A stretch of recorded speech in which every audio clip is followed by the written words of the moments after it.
Well, joining me in the studio is socialist and author Grace Blakely and YouTube commentator Pearl Davis, both, I would imagine, identifying as provocateurs. Of course. Let's talk about this first of all. Pearl, I just find the whole personal pronoun thing honestly absurd. My personal pronouns on my Twitter biography are now hot, hotter, hottest. And frankly, if people don't call me those, then they have to be jailed. I go along with that.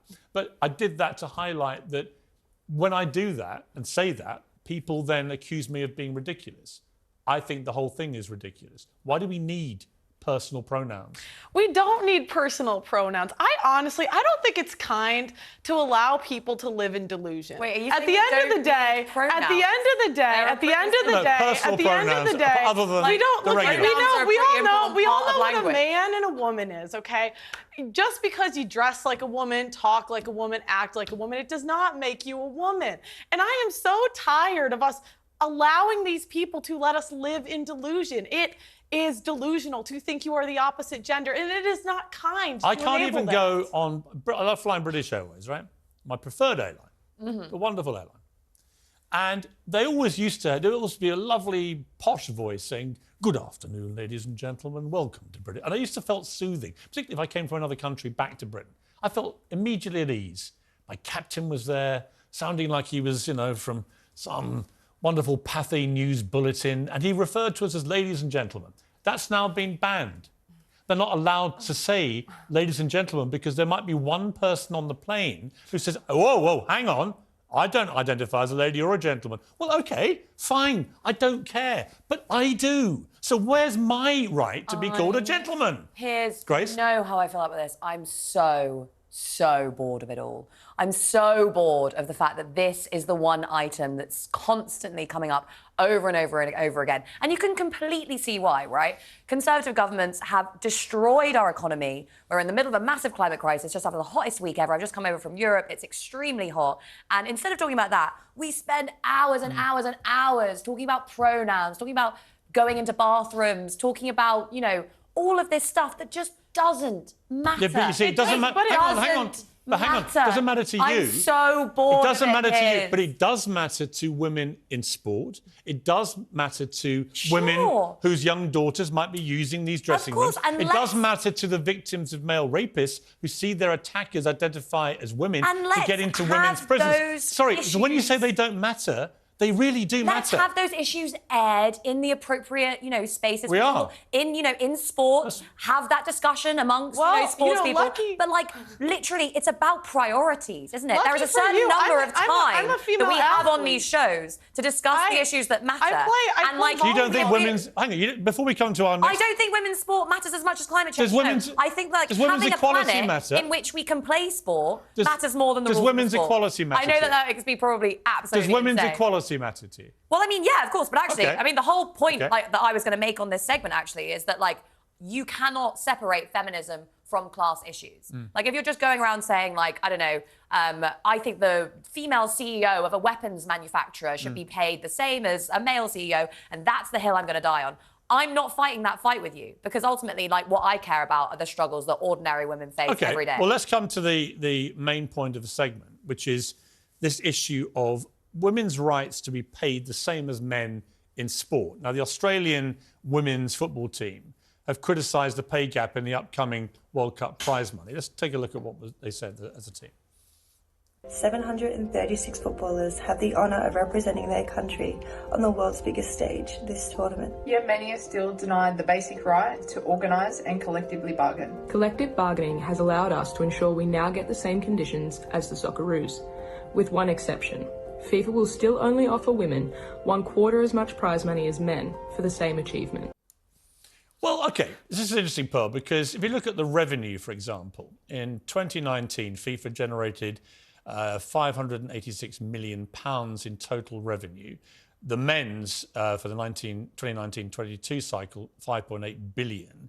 Record revenue through the Men's World Cup. So the women's game has come on in leaps and bounds. The English Lionesses, fantastic win, sell-out crowds. They're making a lot more money. They're definitely way, way further now towards where the men are commercially than they were, but they're still a way off. And when you saw at Wimbledon, for example, the men's final was watched by 3 times as many people, and yet they were both free to air on the BBC. You could watch both if you wanted to. So there was 3 times as much interest in the men's game. They played 2 sets more per match than the women do, and yet the women get equal pay. I'm not quite sure why.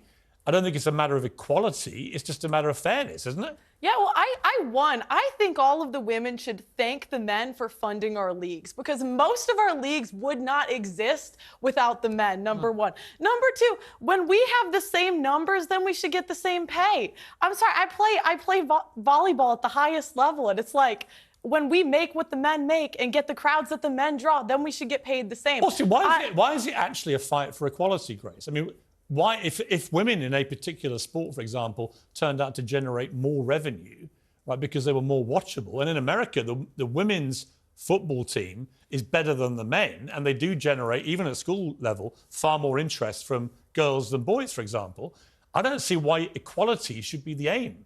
Why shouldn't they get paid more than the men? Well, look, I mean, there are all sorts of problems with the way that this market for labour, and it is basically a market for labour, works. Like, I personally don't think that the top football players in the world should be paid as much as they do. I think it's ridiculous, the amount. But that's market force. Exactly. It's market forces. Well, why shouldn't they get that? Should that be the way that we decide, you know, who generates what? They get. Personally, I'm very much in favour of the fact that they came out there and said collective bargaining. Ultimately, like, the average worker in this country hasn't had a pay rise in over a decade. How is that going to change?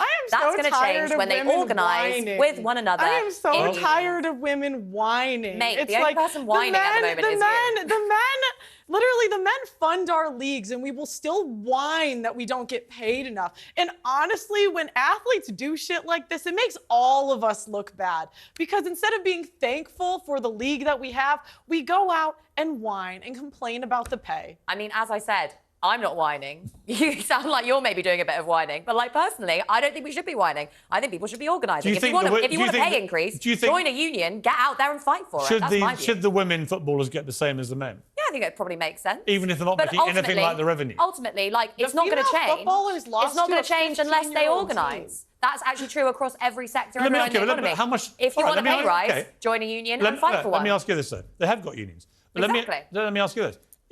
On talent alone, for example, as a yardstick, the US women's football team were beaten by a group of under-15 boys from Texas, right, who were very good, under-15 boys, but their under-15 boys team beat them, I think, about 8-9-0 or something.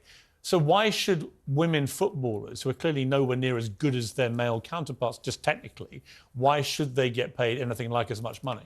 Well, I mean, you know, it sucks, doesn't it, that, like, as a woman, yeah, okay, you play volleyball. I'm a surfer. I absolutely love surfing. It's very hard for women to build up a body strength. This is something that I've learned very much the hard way.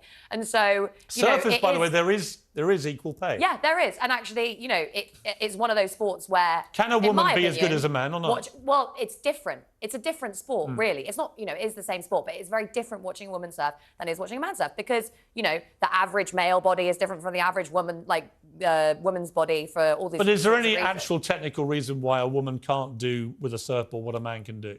Yeah, there's loads of reasons. Like, it is about the upper body strength. It's about, like, the way that the body is built. So should women surfers at the elite level get the same as men? But, like, again, I think it just is different. Like, it's a different kind of game, and people watch it. You're shaking your head. No, I just think when we start making the same amount of money as the men, then we should get paid the same as the men. I don't hear the men whining about OnlyFans models getting paid more than them. I don't hear the men whining about models getting paid more than them. Kendall Jenner is the highest paid supermodel. Where are the male supermodels? But whenever men dominate in an industry, women will just complain. I mean, I don't know if that's true about OnlyFans, because there are a lot of men on OnlyFans as well. But I mean, look, the main point here... You think they make the same? I have no idea. But, like, maybe if you averaged out the number of men and women that are on that website. Anyway, look, the main point here, and the point that I came on here that I wanted to make was that like the problem that we have in our economy at the moment is not that like the average football player isn't paid the same as the average man. It is probably an injustice, and I'm glad that they're organising and working together to fight for that. But ultimately, the problem we have in our economy is that nobody's getting paid enough money because inflation's eroded people's wages. Even before that, no one had a pay rise in a really long time. And the lesson from this is, as I've said, I'm going to say it again because it's an important lesson and no one knows about them anymore because they see them as a hangover from the 1970s. Join a union because otherwise your bosses are going to walk But there are you. unions for all these. It's the unions that are fighting for them. Exactly.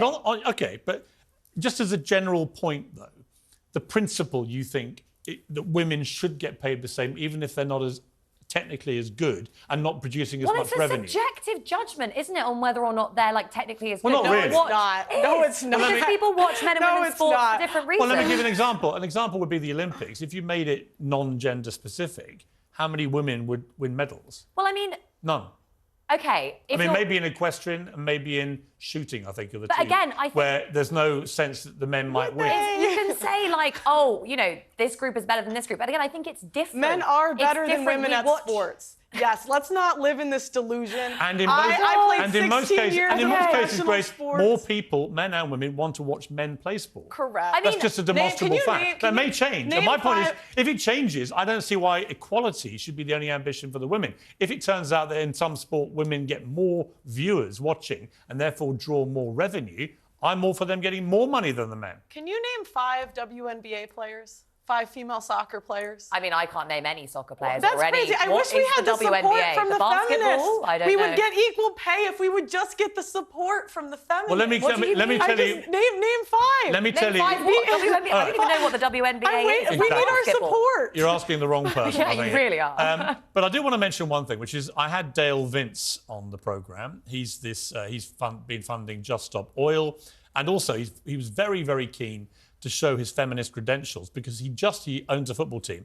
and he had just hired the first female manager of a football team. But there was a slight problem, which he only made her the caretaker. And I saw a potential flaw here. So let's see what went down when I interviewed him.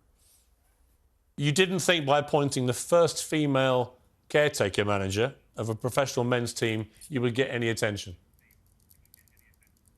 She's the best candidate for the job at the club. This is what happens. You look at within the club, you find your best coach and you say, take the team in an interim period while we do a proper recruitment process. That's all that's happening here. Why do you keep coming back to that? Because she's only a caretaker. Look at our record of appointments. She's only a caretaker. Look at our record of appointments. So if you believed in her that much, you'd have made her manager. You've got all the publicity, but actually she's not got the full job. That's not how it works. And I suspect what's going to happen is you're going to go and find... I thought you understood football. You're going to probably go and find a bloke to replace her, and then you're going to have to deal with that. I thought you understood football, Piss. I do. I'm an Arsenal fan. Did. Well, you might be massively unsurprised to learn that 12 days later, Hannah Dinkley has been removed from her job as caretaker manager and replaced by a man. Yeah, Dale talked a good game on feminism and women's rights and boasted about it and got all the publicity. And in the end, he got rid of her after 12 days and put a bloke in charge. And you can make your own view about Mr. Vince for doing that. Lovely to see you both. Thank you both very much indeed.